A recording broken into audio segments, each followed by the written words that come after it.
What are the biggest misconceptions that you hear about learn? There are two major misconceptions about Learn that need to be made clear.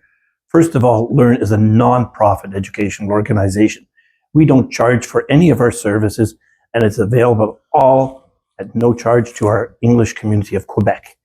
The second misconception is that we're a third-party organization.